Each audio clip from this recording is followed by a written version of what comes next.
America's always stood for the principle that rule of law rules supreme.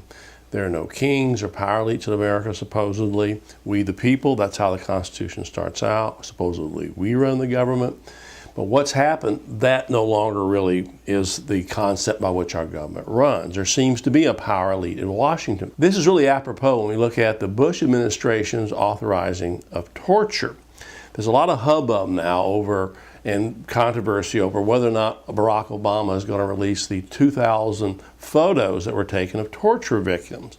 But that's really a smokescreen issue for what really is the real problem. That is, who is to blame for all the torture photos that are coming out and all the allegations of torture, which are horrendous?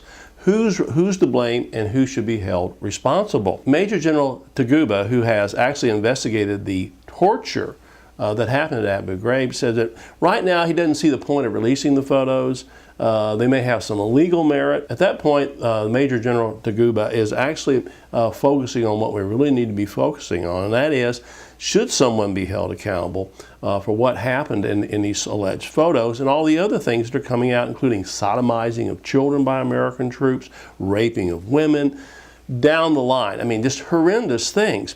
Obviously, if the United States government is perpetuating these kind of things, someone should be held responsible.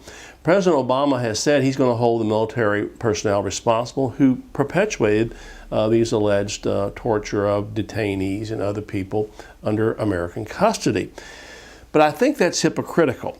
When the President of the United States, and I'm talking about George W. Bush, says that torture is okay, which the Bush administration was saying very clearly to the world, you can expect that it's going to filter down to troops in the field.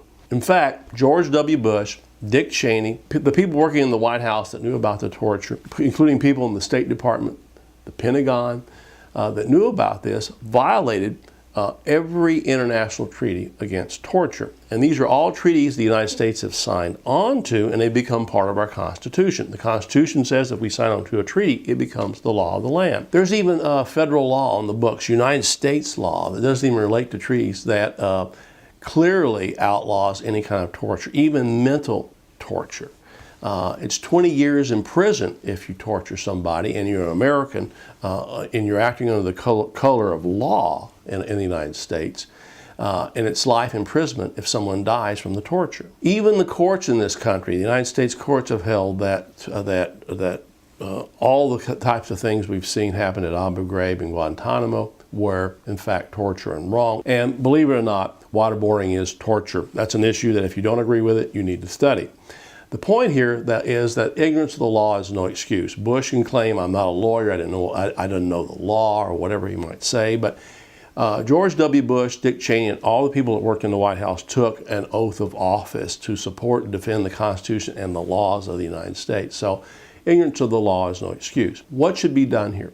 In my opinion, President Obama should call for a full-blown congressional investigation, much like we saw in the Watergate hearings, and hold those officials, and I'm talking about even the former President of the United States, should be investigated, should be commanded to appear before these committees and explain himself. At that time, I think the photos, the torture photos that Barack Obama is being pressured to release now, at that time I think they could be released as part of a trial and legal evidence.